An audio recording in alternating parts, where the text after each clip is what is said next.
And now to introduce tonight's speaker, Shandy Danford. Shandy?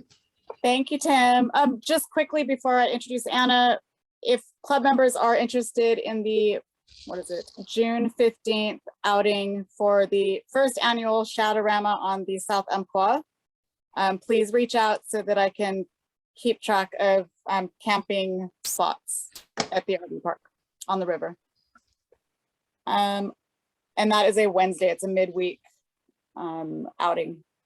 You can walk and wade, pontoon, drift boat, raft, whatever. And I will be taking care of the shuttles. And that's it. So I would like to introduce Anna Baklund, who I met a few years ago riding dirt bikes, of all things, up at Willamina for a poker run that my club was putting on. I was doing some photography for it and got some pics of Anna and just kind of started messaging back and forth. And then we realized that we were friends with J. Michelle Swope, who was our first presenter back in November, I believe. So 6 degrees of separation here. Anna is an avid outdoors woman, an amazing dirt bike rider. She can catch a fish easily, snow bikes, really anything she puts her mind to. And, you know, we are a club that is supposed to be embracing conservation. This is not a fly fishing conservation presentation per se, but it all comes around out on the wash at the end of the day. So let's please welcome Anna and see what we can get out of her TreadLightly program, which she is a new member of. Anna. Awesome. Hi, thanks, Shandy. Let's see. I guess before I jump onto a presentation, I'll just introduce myself. Like Shandy said, my name's Anna, and I'm the program manager for Washington and Oregon for TreadLightly. As Shandy also mentioned, I love anything outdoors. My outdoors journey started kind of late. I didn't do a whole lot of camping or hiking, definitely no dirt biking growing up. It just wasn't even on my radar. And then I had a partner who sort of reintroduced me to everything, and I quickly latched on to all of it. Started with hiking and camping. He introduced me to fly fishing, which I absolutely fell in love with. I grew up around the water, so I love being around the water, period, whether I'm catching or not. Dirt biking fell right in there. I went out and bought a street legal dirt bike, having never rode one before, because why not? You only live once, and it looked like fun. Fast forward to now, and I'm out on my dirt bike most weekends. Sometimes there's some fishing in there. Yeah, and I was lucky enough to fall into these groups of people, both in the fishing world and in the dirt biking world, that really had conservation and stewardship and volunteering and giving back sort of on the brain. And they sort of coached me up on why, you know, why do we give back? Why are we worried about conservation and sustainability? And it's become a passion of mine, both personally. Before I was with TreadLightly, my message has been responsible use, regardless of what you're doing, but especially for the OHV community, right? The off-road community. So I volunteer a lot. Last year, I had roughly 600 volunteer hours out on public lands.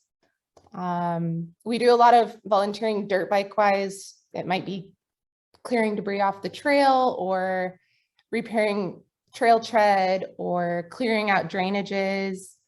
When I'm fishing, it's more along the lines of picking up garbage that other people have left behind. But yeah, that's sort of like me in a nutshell. Like Shandy said, there's not a whole lot I don't do. We dirt bike, we ADV, we fish, we snow bike, we have e-bikes, we snowshoe, we hike, we camp. Like, we just enjoy the outdoors. And my partner and I really hope that we can continue to enjoy that access, but it starts with conservation and stewardship and sustainability so that we can continue to have that access. So that's me. Oh, I've got something in the chat already. Snow bike, great question. A snow bike is a dirt bike and you take the wheels off of it and you put a ski on the front and a little bit more narrow of a track, like a snowmobile track on the back. They're not as stable as sleds, as snowmobiles, but they are much more agile, much more nimble. You can get into the trees and weave around. They're very tippy. You wouldn't want to tip over. They're a little heavy and a little tall to get back up on once you're, thigh deep in the snow. But they're a lot of fun. We've been up in all the mountain ranges, the Cascades just has incredible sledding. And I'm going to say sledding because snowmobiles, snow bikes, you're all out there doing the same thing. Good question. It's just such a part of life that I forget that not everybody knows. Okay, let's see. I'm going to pull up my presentation real fast. Bear with me. I was telling Tim, for being a millennial, I am not super savvy with technology. I can do Instagram, I can do Facebook, but the presentations are kind of new to me. Okay. Yeah, you bet, Todd. All right. Okay. So there's the PowerPoint. And we're going to put it in slideshow. And we're going to start.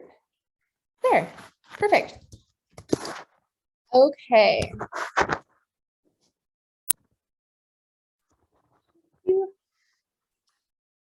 So today, can you see? Yeah, there. Hi. Okay, here we go. So today I'm going to chat with you guys about who TreadLightly is, some of the issues that are facing the outdoor community, how TreadLightly is working to combat those issues, and then I'll dive into our outdoor ethics, something that we call the Tread principles, and how we can all do our part to keep access open and recreate responsibly. I know Shandy said that it's not necessarily fishing focused, but TreadLightly has activity specific ethics for everything motorized and non-motorized. So we will actually touch on that stuff. I'm not going to tell you guys how to dirt bike responsibly, right? That's not applicable to what you guys do. So some of you guys might be familiar with who TreadLightly is. For those that aren't, we're a nationwide nonprofit, and we're dedicated to protecting recreational access through ethics education and stewardship. We were created by the Forest Service back in 1985 to address concerns surrounding the growing number of off-road users and the impacts it was having on public lands. And then in 1990, TreadLightly was transferred to the nonprofit sector so that we can maximize the program's effectiveness. And like I said, TreadLightly is the only organization in the nation for both motorized and non-motorized recreation ethics. So for the last 30 years, we've been working collaboratively with land agencies like the Forest Service, BLM, state land managers, Fish and Wildlife, and so on. Industry partners like Polaris, BF Goodrich, Bronco with Ford, enthusiast clubs, and our members and volunteers to promote responsible outdoor recreation, again, through those stewardship projects and ethics that supports sustainable use of our public lands and waterways. That way we have opportunities for generations to come. So,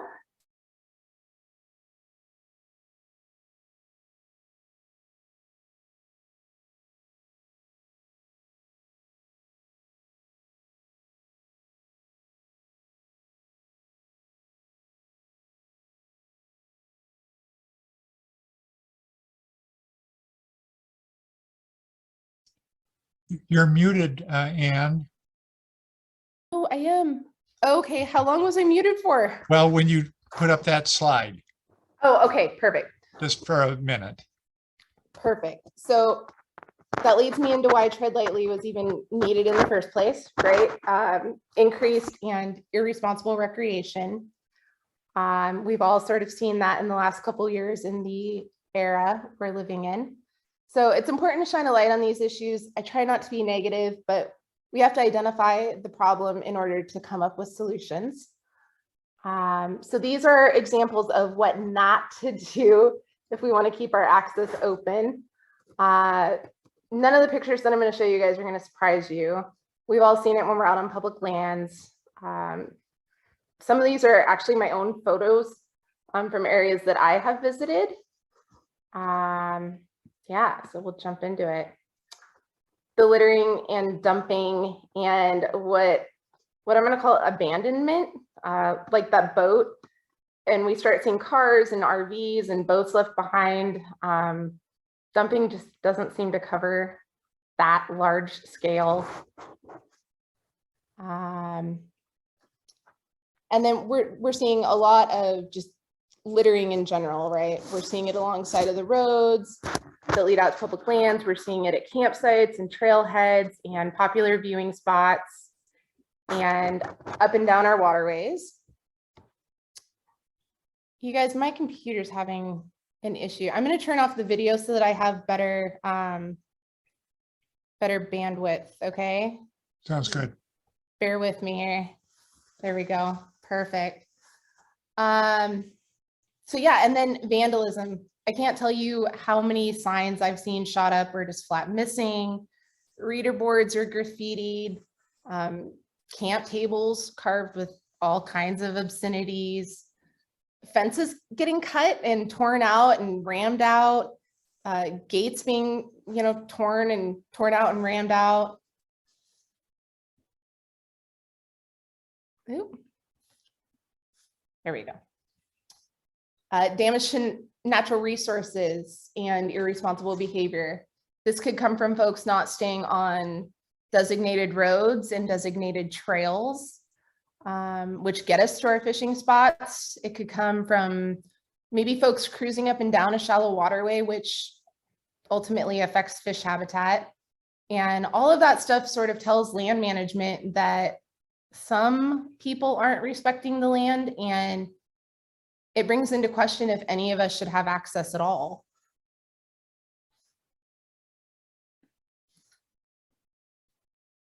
And then some of it comes down to money. Sadly, there's a lack of government funding.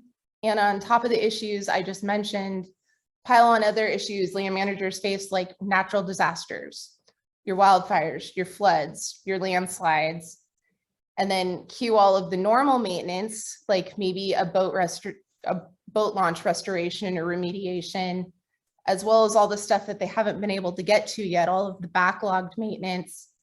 And I didn't even mention, the need for education and maybe law enforcement.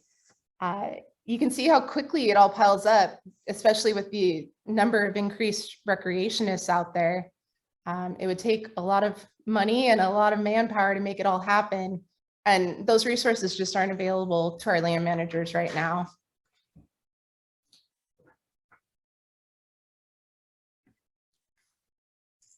So if these problems continue, we're going to lose access, especially in the off-road community.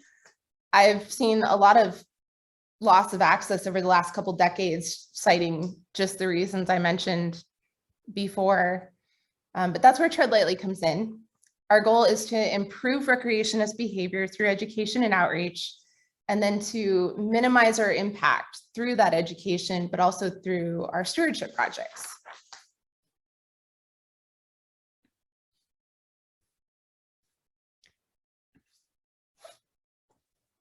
So what's stewardship? In its most common definition, it means to supervise, conduct, and responsibly manage something that's entrusted to our care. For us at TreadLightly, stewardship's the foundation by which our programs are centered and built. It's at the very core of who we are as an organization. Stewardship is the way we educate through example. It's the way we give back. It's the way we encourage that culture of responsible recreation. It's how we tell our story. And sometimes actions speak louder than words. I've got a question from Tim that says, does TreadLightly collaborate with county watershed councils? I have not personally yet in my region. I know that we have done some of that in other parts of the nation. If you guys have certain issues you'd like me to look into where you think education or stewardship could be beneficial, I'm all ears. Great question, Tim. Thank you.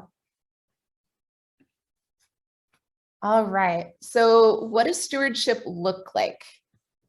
Stewardship can take a lot of different forms depending on the user group or an individual's abilities, and then the needs of the land or the trails. Sometimes it's as simple as picking up garbage.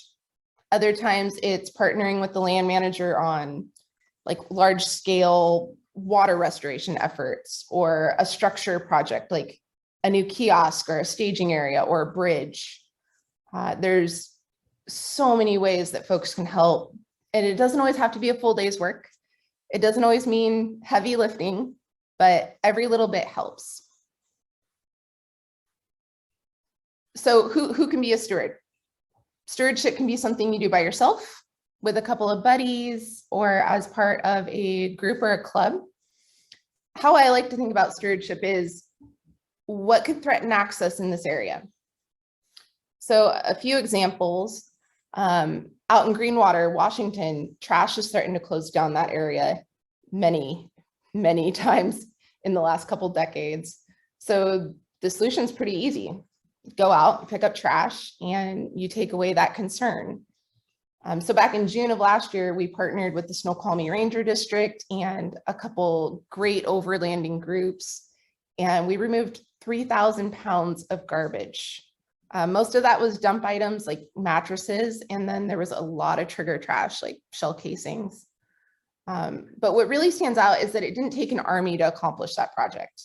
We had 11 people out there for a couple hours, and they netted 50 bags of trash. Another one down at Table Mesa in Arizona, there's multiple user groups all utilizing the same area, but there was some confusion over the motorized trails versus the non-motorized trails. So again, another fairly straightforward solution, get some new signage out there. So we put out new signage with quality maps that educates people about where they can be. For that one, we partnered with the BLM, Overland Expo, Casey Highlights, Keep Our Desert Clean, and Fieldcraft Survival.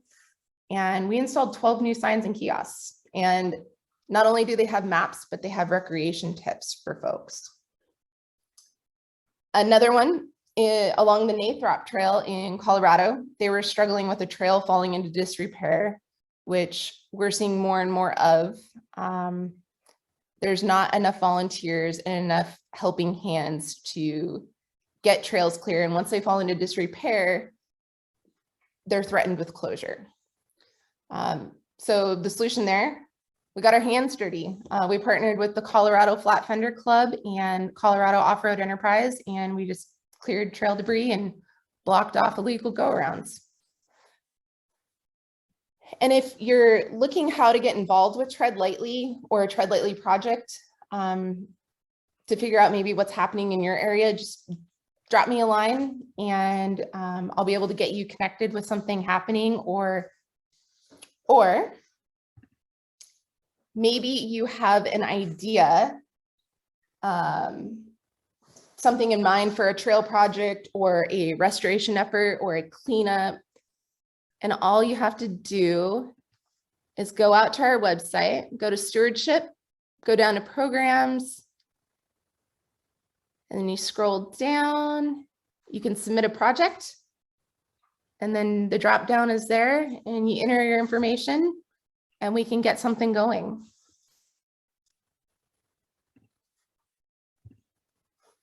Perfect. Education. So we work to educate folks in a variety of ways. One of the ways we do that is through our TREAD principles, which walk folks through how to be responsible in the outdoors. And I'll be going more in depth about that here in just a few minutes. We also have our recreation tips, which are activity specific, because each activity has its own set of concerns and hurdles. I've shown a couple on this slide, but we have more activities out on our website. We've also ran some really successful targeted campaigns that draw attention to specific aspects of the TREAD principles, like Respect and Protect, which focuses on avoiding sensitive areas and protecting historical and cultural resources, which has been very helpful in places like Utah. We also have a Ride on Designated Roads, Trails, Areas, which focuses on traveling responsibly, staying on the trail, which is applicable basically everywhere. Another way we educate is by holding day-long courses that go over some of the information I'm sharing with you guys tonight, as well as a bunch more. But in order to hold those classes, we need teachers. So we have what we call our TREAD Trainer program, which teaches folks how to go out into the community and teach the TreadLightly ethics. We also have a master TREAD Trainer program that coaches folks on how to be TREAD trainers. So sort of a teach the teachers. We also have some very simple resources for folks wanting to learn more online, like our 101 awareness course, which is a half-hour course that teaches some of the TreadLightly basics, as well as how to minimize our impact in the outdoors. We also have some fun youth courses and kids games to get the younger crowd involved. So how do we connect with people? How do we get the word out? Essentially, we try to be in as many places as we can and talk to as many people as we can. We show up to events and rallies and races. We show up to expos and conventions. We sit in on our local enthusiast club meetings. We set up shop at trailheads. Sometimes we jump on webinars and podcasts like I am tonight. And then beyond the in-person ways we reach folks, our marketing and communications team at TreadLightly works really hard to put out content on our social media platforms and YouTube and different publications around the country. We've also had a lot of success partnering with local tourism boards to get information out. The tourism board in Utah, we ran, I don't know, it must have been 15 different short articles that talked about recreating responsibly in general. And they saw really positive feedback from that. Our partners have also been super instrumental in spreading the TreadLightly ethic and message. When big industry partners, those big manufacturers, those big names get behind the message, our efforts can echo further. Part of that outreach is telling the story. So the whole team pulled together this year, especially to make sure that we're tracking our metrics and then sharing them. And my personal hope is that folks see these metrics, they see the good that's happening, and they want to be part of it and get involved. 2021 was a big year for the TreadLightly team. We have kind of a goofy fiscal year. I know it says, October to September, but in the 21 calendar year, we attended roughly 50 events and hosted roughly 50 stewardship projects. Some of the things that really stand out for me is the amount of trash that we have hauled off public lands. And that's just TreadLightly, and also the amount of people we're able to get involved. We're waiting to sort out the nitty-gritty details, but I can tell you guys that we've got some awesome industry partners that are looking to do a ton of stewardship projects this year. So I'm sure you're asking yourself how we accomplish everything that we do, how TreadLightly manages to do all of this. Some of that, how we do that is through grants that we receive from the different land agencies. Just broadly speaking, one of the ways is through grants. We utilize both federal and private grants. And again, we have some great industry partnerships that help fund our work as well. We're also able to fund our projects through our memberships. So individuals or clubs or companies can sign up for a membership, and it goes directly back into stewardship projects and education. So finally, all of this brings us to the TREAD principles and recreation tips. The TREAD principles are the overarching ethics that guide us on how to recreate responsibly, regardless of the activity we're taking part in. And then the recreation tips dive into the specific activity we're partaking in. For fly fishing, I grabbed from several different activities because we're not just fishing. We're off-roading, we're hiking, we're camping, we're boating, and we're fishing. So before I move on to the actual principles, I want to just take a minute to quickly outline what the term ethics means, seeing as I've mentioned it quite a few times now. It can mean a set of principles or values that guide behavior, which is exactly what our TREAD principles are. It can mean socially defined obligations over and above self-interest. This one really hits home for me personally, above self-interest. It really speaks to the fact that if one person does something out of line, it affects all of us. Somebody leaving their garbage behind, along the river can turn into a loss of access for the rest of us to fish along that stretch. It can also mean culturally shared values that involve notions of right and wrong. That one hits the nail on the head of what TreadLightly is trying to get across to folks and create, which is a culture of responsible recreationists that really understand the consequences for irresponsible actions out on our public lands. And with that culture, we believe we all have a responsibility to do our part, but also to bring others into the fold. Take those new fisher people under your wing, mention something you learned to the seasoned fisher person, but work to create a more responsible and sustainable community. Shandy says, Anna, we have a few grandparents in the club. Oh, that's wonderful. Obviously, our youth are torchbearers for the future. Does or will TreadLightly have a kids program in its future? I'm glad you asked, Shandy. We actually have a youth program, and the Forest Service really loves the materials. Let me see if I can get you a link. I know it's out on our website under, I think it's under programs and then youth, but you're absolutely right. Kids are the future. And I'm gonna touch on that point just here in a little bit. Does TreadLightly have paid staff? How is it organized? So TreadLightly is a nonprofit. So yes, we're an established organization, but we don't, falling under the nonprofit sector, we're a 501c3. Does that sort of answer that question?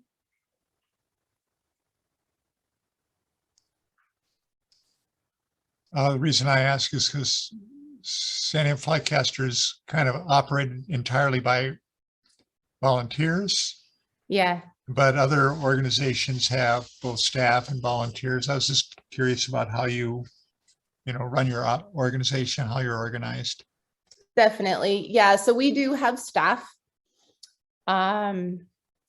This is definitely a full-time job, working with land management across the region. So my program, is Region 6 for the Forest Service, which covers Oregon and Washington. And then the BLM Region 9 covers even more territory. It covers Idaho and into Montana. So I'm working with all of those land managers as well. So yes, we do have staff. It's a good question. it's so tough to decide whether to have staff or go with volunteers. I know that volunteers get maxed out and burnt out, and it's tough. It's definitely tough. Okay, I'm gonna jump back in. Great questions, guys. Thank you.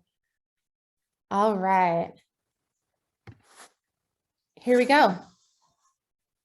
So TREAD is an acronym for travel responsibly, respect the rights of others, educate yourself, avoid sensitive areas, and do your part.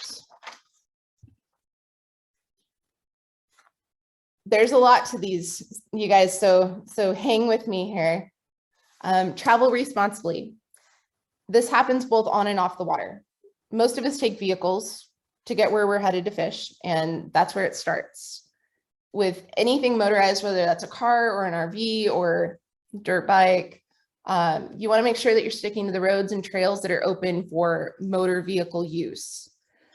Something that's becoming more common is how close we are to residential areas when we're out recreating, making sure that we're taking care to mind our speed, our dust, and also where we're parking goes a long ways towards respect for the locals.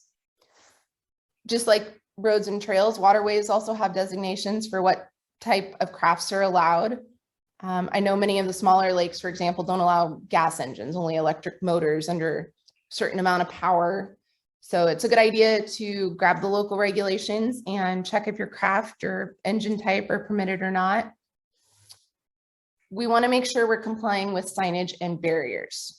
So on land, this might look like no parking signs or roadblocks. Out on the water, there might be warning signs of obstructions or dams. There might be emergency signage posted that a lake you're at isn't fishable because of an algae bloom. And then if you're out boating, there's all the maritime flags and signage that you'll need to be on the lookout for, as well as buoys.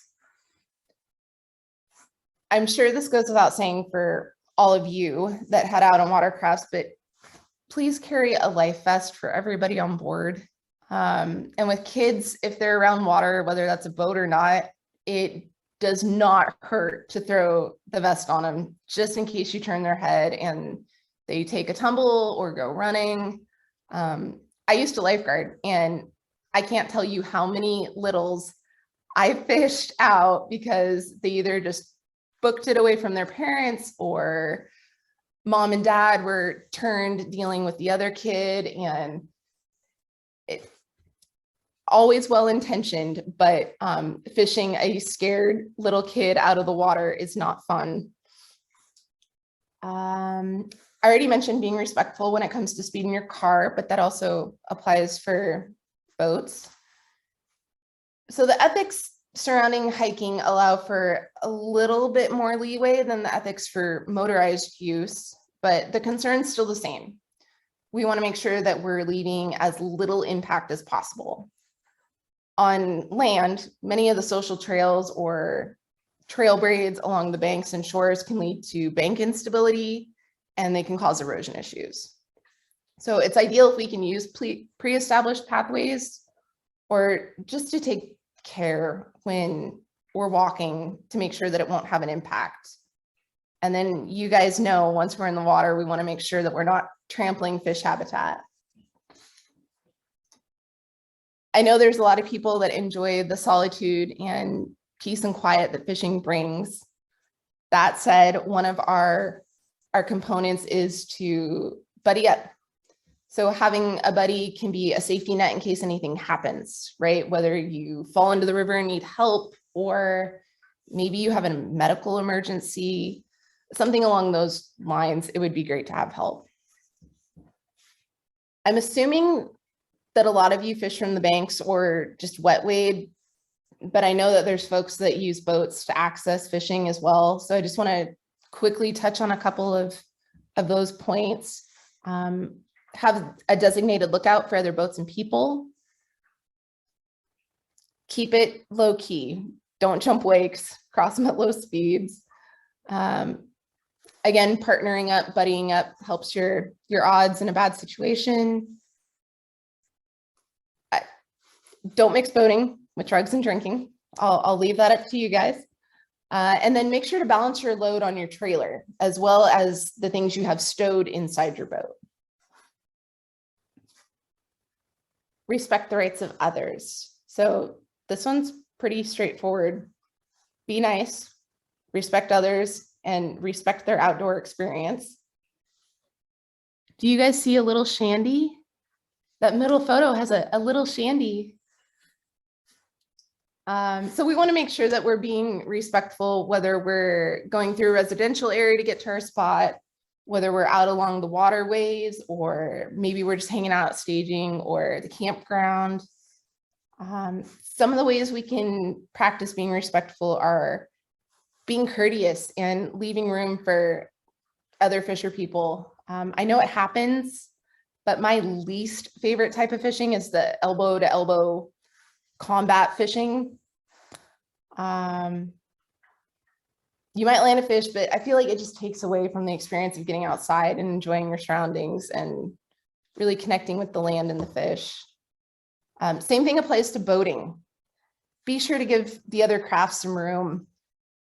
Again, sometimes it's not always possible if an area is being heavily fished, but stay on top of managing your craft, keep your eyes open, and watch out for other folks' lines. Another way we can practice being respectful is practicing boat ramp etiquette. I'm not going to ask you guys about your boat ramp horror stories because I know we'd be here all night, but don't be that person.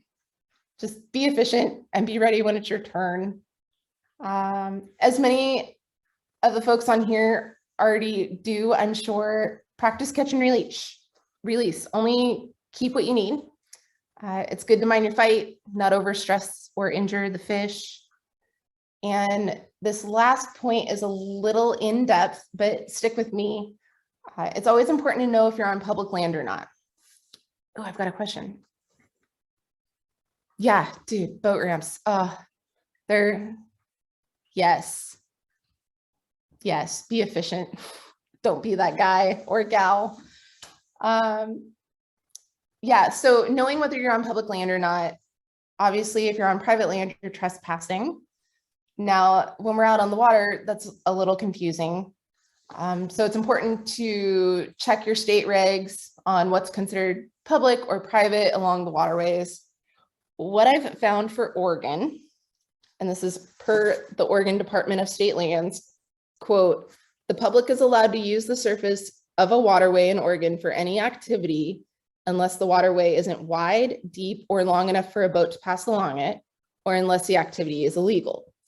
Allowed uses include fishing, navigation, recreation, and other activities requiring the use of water." Quote. And then further, you're allowed to fish below the high water line. Quote, "The ordinary high water line is defined by Oregon state law as a line on the bank made by the water when it rises to its highest level each year to the limit of upland vegetation. It is not the flood line." Quote. So if you want to look into it more, I posted the link here on the slide, but I can always forward that link later, or I'm sure Shandy can help as well here. All right. Educate yourself. This one's also pretty in-depth, and in-depth for any kind of adventure, any kind of activity, but it really means taking the time to plan ahead and prepare. So while it seems like we should be able to just pick up, head down to the river, throw some line, there's regulations in place regarding needing license, the season, fish length, equipment type, so on. So it's important to grab a copy of your state fishing regs, which should be available both in paper form at, your local fly shop or sportsman's shop, as well as online. And then you'll need a fishing license. If you get caught without your license, it means fines or revoked privileges, loss of access. Same sort of thing applies for land travel. It's good to check with land management on which roads or trails are open to your type of travel. For anything motorized, those maps are most commonly called a motor vehicle use map. And then making sure that you have the correct parking permit so you guys don't get tickets. And then while you're checking with land management on maps and regs, it's also a good idea to ask about or look for, in the alert section for any closures. Sometimes roads might be closed from a wildfire or a flood or a landslide, which would kind of end the day. And then with anything in the back country, like alpine lakes maybe, we're seeing more and more remote spots switch to the permit system.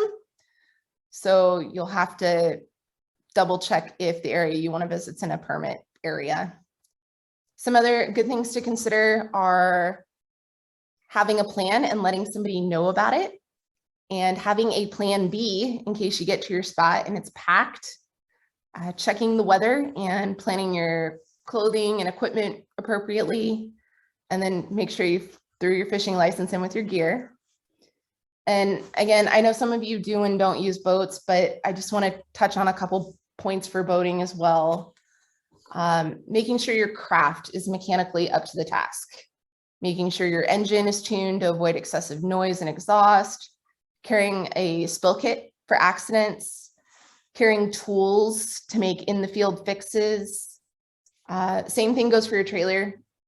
Just do a quick walk around, make sure your lights are working. If you're in a state where you need a license plate, make sure your tabs are up to date, I guess.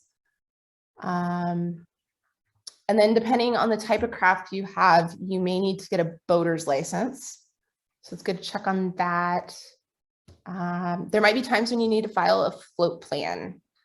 I learned that recently in my boater's class. I had taken a boater's class before, but I guess I hadn't remembered that. So kind of jogged my memory there. And it seems obvious, but pack enough fuel or power or whatever it is for the trip.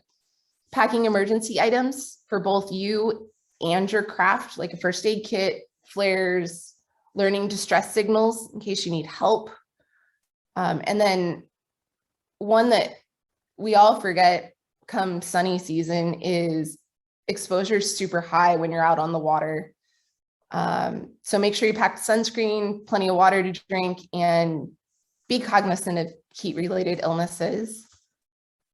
I know I just listed off a ton of things, you guys, but the idea is just to get your wheels turning, get you planning ahead. I'm sure there's other things that I didn't mention that you'll think of that you would wish you would pack or remember. I keep a list when I'm going camping or dirt biking. I've got a checklist. Doesn't hurt. Avoid sensitive areas. When we're on land in our cars, this is where staying on the designated roads and trails really comes into play. The impact a heavy vehicle can have on a fragile area is bad, really bad. We want to make sure that we're not treading on any sensitive areas like meadows, lake shores, wetlands. I already mentioned this as part of the travel responsibly section, but it also applies to avoiding sensitive areas as they're so commonly one and the same. So again, if you can, just staying on designated trails is always helpful, but if you're going to trek out into open country, there's a couple things you can do to minimize your impact.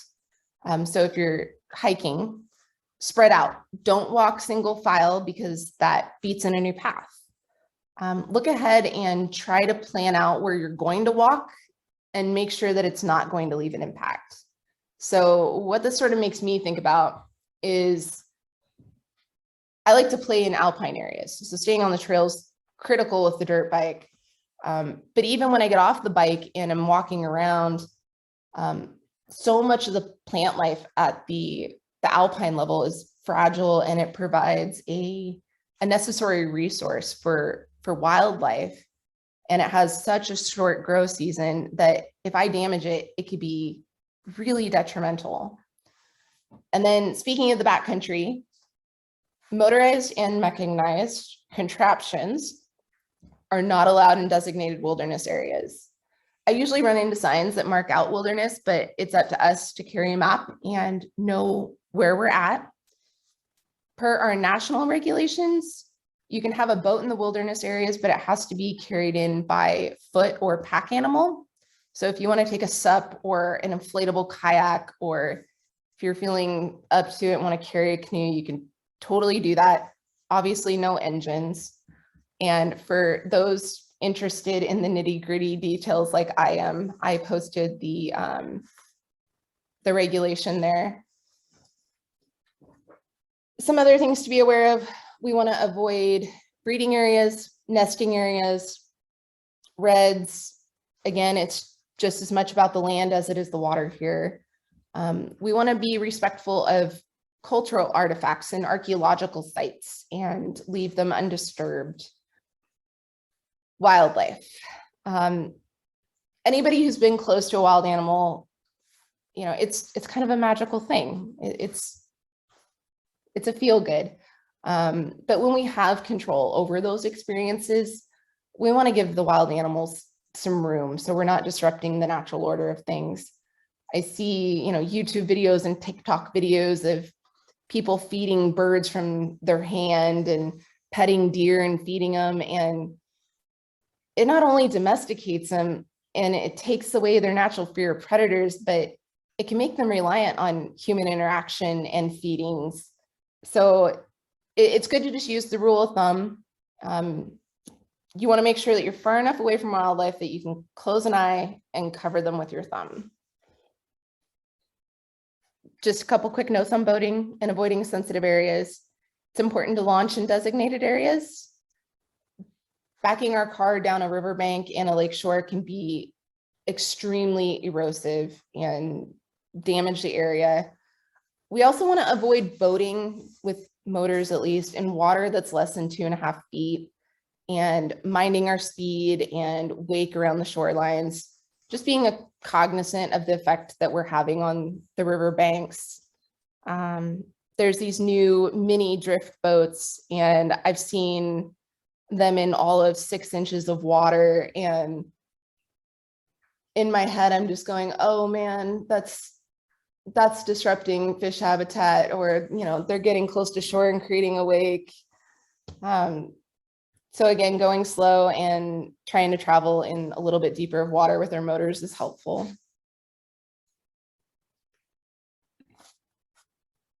Do your part.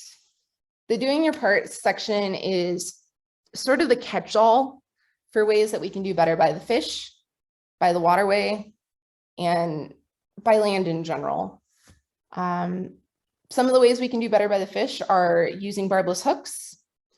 Another good one is using knotless or rubber mesh nets, which are a lot easier on the fish. And they also increase the post-release survival rates. And then once you got a fish on, you guys know this, but always make sure to wet your hands before handling the fish so that you don't remove their gooey protective coating. I know we all love pictures with our fish, right? But we want to make sure that we've only got them out of the water for 30 seconds at a time, and definitely for no more than a minute total. And then when we're holding them, we want to hold them horizontally. If we hold them vertically, it can cause fatal injuries. Some of the ways we can do better by the waterway. First, foremost, and probably the easiest way is anybody can help is by picking up garbage. I was actually going to skip mentioning this because it seems like such an obvious thing to do, but I had sort of a light bulb moment when I was headed up the road to my house on Wednesday. There's a decent amount of garbage lately in the ditches that run alongside of the road, and those ditches have little springs and creeks that dump into them. And then where does it go? It goes directly down into the Columbia. So even picking up the garbage in your neighborhood and along your local waterways and wetlands has a trickle-down effect that helps our waterways overall. And in that same thread, we obviously want to pick up garbage in the areas where we're fishing. It's important there, especially because so often garbage and abuse will lead to closures. And, you know, it doesn't have to be a huge cleanup effort that requires dumpsters and tons of people. Granted, sometimes that's needed, but I've got some overlanding friends, folks that, use a 4x4 rig and do the rooftop tent thing. And when they roll up to a campsite, they spend the first 15 minutes before they set up camp at all, picking up garbage. Just 15 minutes and a small garbage bag go a long ways. It would be super easy to do that on the front or back end of, heading down to the river to fish. Kind of along the same lines as picking up garbage is making sure we pack out discarded fishing line. Honestly, this is one of my biggest pet peeves, is seeing snips of fishing line or somebody that just left their line along the riverbank or even out in the water where it could be easily retrieved. It drives me absolutely insane. So when I'm snipping line after tying on a new fly or changing out my line, it goes right back into my bag or my fanny pack or a zippered pocket of some sort. If you do opt to keep your catch, the methods for disposal of the entrails are to either tag it and bag it, dispose of it in 25 feet or more of water, or to bury it 100 yards or more away from the waterway or camp or trails. I personally prefer flies the majority of the time, but if you're going to use bait that's native to the area. The last important one is remembering to wash down our rigs and boats and gear so that we don't contribute to the spread of invasive species. As far as how we can do better by the land, something that's not specifically mentioned in the TreadLightly tips, but that Shandy brought up to me was having seen a lot of broken glass lately. Obviously, having water and drinks and food is important when we're out fishing, but broken glass and plastic even is super dangerous for us and for the wildlife. I personally don't even use the plastic Nalgene bottles because I'm kind of a klutz and I've broken a few, and I can tell you that those pieces are sharp. So my go-to for drinks now is a metal bottle. For food, obviously the options are a little more slim and plastic bags are sort of wasteful. I guess what I'm trying to say is just be mindful of the things that can break and the impact that those pieces can have on everyone and everything around you. So I've covered a lot about the fish in the waterway, but if you're planning to camp or hang out on land around the waterway, I think it'd be great for you guys to check out the TreadLightly ethics regarding hiking and camping. Those dive into some of the specifics on where to camp, how to manage campfires, how to deal with going to the bathroom outdoors. I never thought we would have had to have this conversation publicly, but it's become a thing. There was actually some trails in Northwest Oregon that shut down for a period of time during the height of COVID because they were finding excrement out on the trails. Pretty gross, but yeah, so we can teach you how to go to the bathroom outdoors. Yeah, so just jump out on treadlightly.org and the rec tips are all right there at the top on the homepage. So at the end of the day, there's 3 things I really like for everybody to take away from the do your part section.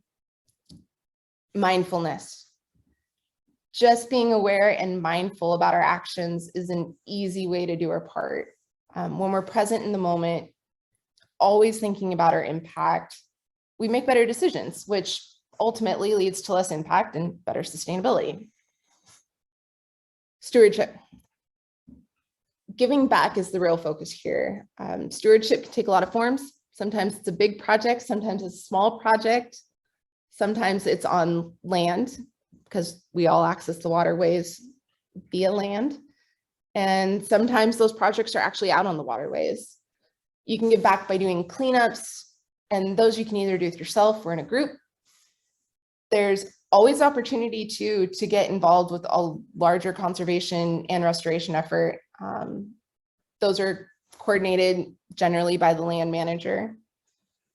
But what really hit me hard recently, I was out working on a trail system, and the amount of work that just me and my boyfriend got done in one day, if every single enthusiast, regardless of what your activity is, spent just a day or even a half day out volunteering, things would be way cleaner and in way better shape. We really have the opportunity to take some ownership and carry on a legacy of beautiful public lands that we're proud of and that we're proud to hand down to our grandchildren. Which brings me to the last thing I'd like you to take away from this, and something that Shandy brought up earlier: education. When we're thinking about passing down fishing to our kids or our grandkids, we think about teaching them how to cast properly, or how to tie flies, or how to read the water. But it's about so much more than just teaching them about how to fish. It's teaching them how to fish responsibly and with the fish and the land in mind. For every action, there's an impact or a consequence. How we treat the fish and the land today directly affects our opportunities in the future, as well as the access we're granted in the future. So mindfulness, stewardship, and education.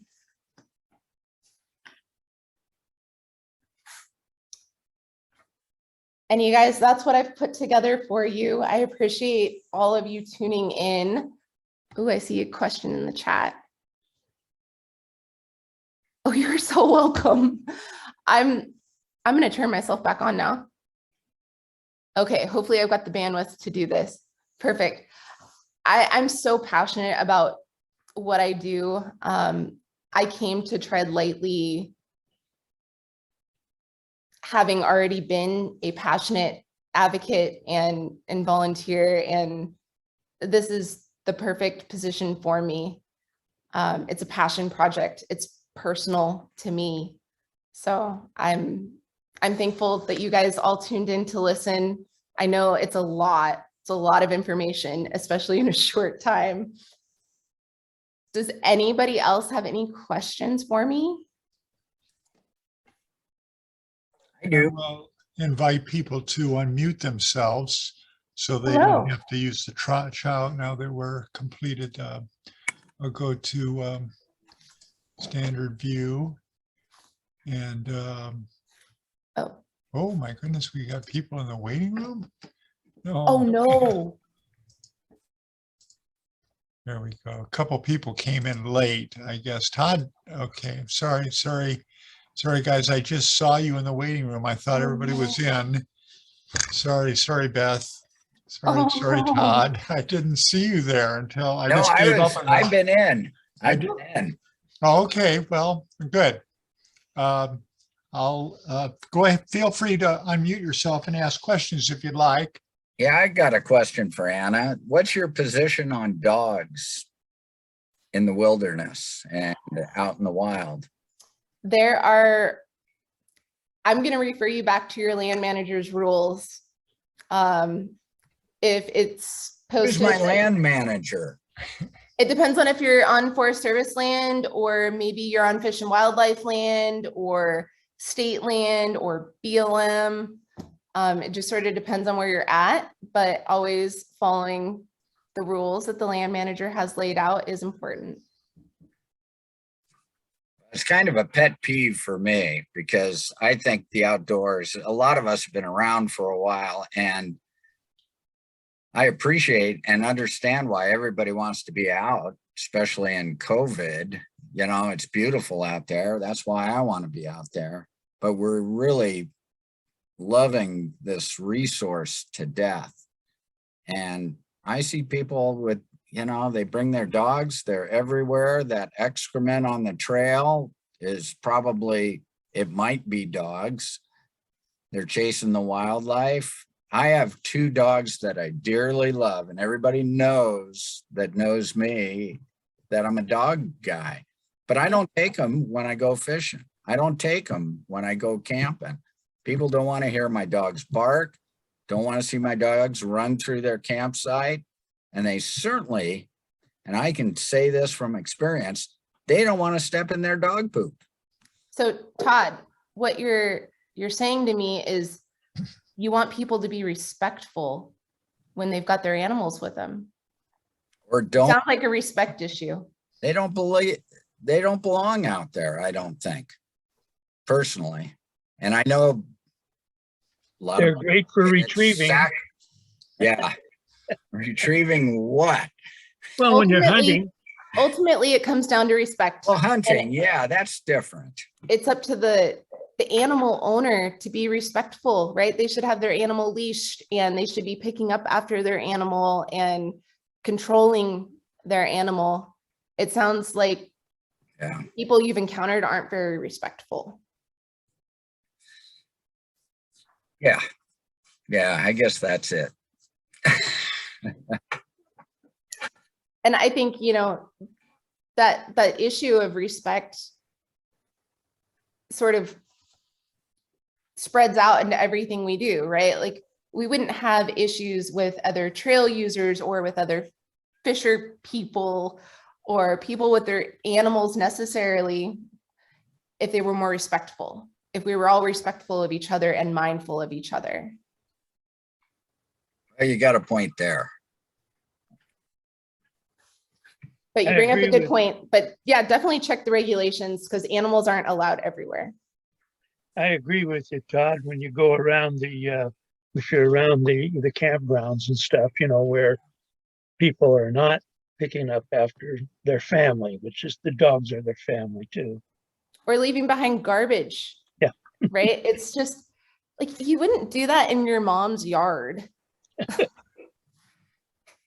No.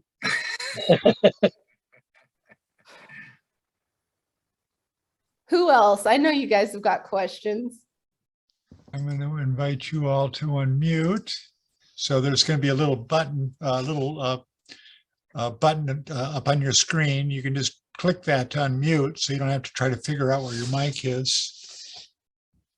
And feel free to ask any more questions. Well, it's really hard to, you know, if you see somebody who's really abusing things, rarely out in the woods do you want to approach them. You know, Yeah. I've seen people go up and nearby and just pick up their stuff and put it into a sack and walk off with it, which is kind of a good way of showing maybe what they should be doing. Right. But it can be pretty nasty out there when you get somebody who really doesn't care, you know, unless you can find a number on their boat or something like that, or on their car and report them.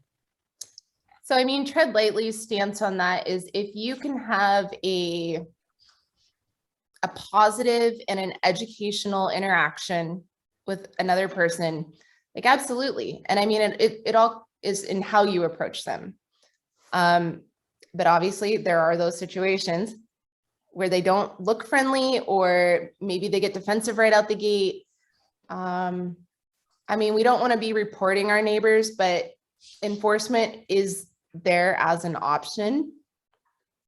But if you can have an interaction that's positive and educational, like Shandy knows, I put myself out there quite a bit personally, educating people, and they don't always like to hear it, but I try to be as positive and nice as I can about it and just informational, right? Seem over informational.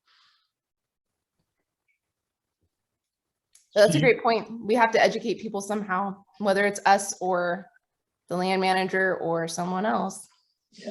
Steve, Chuck? Yeah, Anna, what projects do you have in this area that one might want to get involved in? So I was actually talking with Shandy about this a little bit. You know, you guys do outings. I would love to do some sort of cleanup or restoration effort with you guys, like before an outing, you know, spending a half hour or an hour cleaning up where you're going to fish. I think that could have the most meaningful impact for you guys because it's somewhere that you really care about. A lot of what I do is in the OHV world. So I've got Jeepers and dirt bikers, and we're going out and doing cleanups in the woods, or we're, you know, repairing trail tread. But for fishing, garbage is really like the number one thing. That sounds like a wonderful idea. And having been in the Greenwater area a few times, when I used to live up that way, oh my God, to do anything that cleans up from the people who disrespect that area is an incredible effort. And thank you for doing that. It's the tissue flies like cotton in the wind. It's wow. Yeah, I'm planning a couple cleanups there this spring and summer with a couple of 4x groups, Conquest Overland and Off the Grind. I actually had a conversation with them this week, trying to pin down some dates. So we'll be out there. Thanks for doing that. Yeah. I think that's a great idea because I think if you come into a clean site, you're less likely to trash it. But if you come to a site that's got garbage all over the place, you're less, I think it just sends the wrong message. So cleaning up so that it doesn't look like, well, everybody else is doing it, is a great idea. Leading by example. You're absolutely right. Yeah, set a good example. Oh, Shandy's in the waiting room. Her battery died. I let her in. Okay. I did let her in. She's joining us now. Yeah. Okay. Welcome back. Yeah, I'm on a Mac, so I get text messages on my computer. Okay. Anybody else? Well, thank you, Anna, very much for your inspiring talk and your kind reminders. Yeah, and I know most of the people that are sitting in on this aren't necessarily the people that need to hear it, but my hope is that, you'll talk to your friends, you'll talk to your family, and maybe even some of your online acquaintances, and eventually the people that need to hear it will. But we got to try. It's a good reminder for all of us. Yeah, awesome. Well, thank you guys so much. This was an absolute pleasure. And hopefully I get to throw a line with some of you guys at some point. Yeah, I hope Well, you your can join us. organization has a real good somebody there that can really put the message out.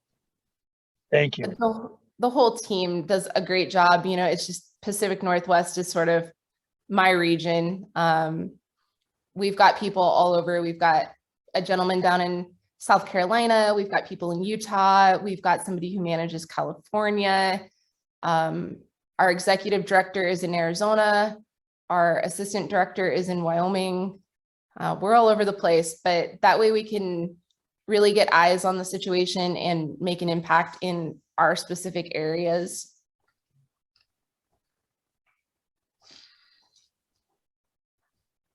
Awesome work, Anna. Thank you so much for being our presenter. Very well done. Thanks, Shandy. You're welcome. And to the club members who are still online, we have a really special guest next month. John McMillan will be discussing his new role with the Wild Salmon Center, I believe, no longer with Trout Unlimited, and his new adventures in Russia coming up. So very, very cool opportunity to hear him speak. And we will be down at the Broadway Commons for those of you who want to join us in person. And we'll also have the Zoom. So we'll be back to hybrid mode next month. So read more about that in the upcoming newsletter. Very cool. Okay, well, I guess we'll sign off then. All right, you guys have a good night. Thanks, Anna. Thank Thanks, you. guys. Night. Bye.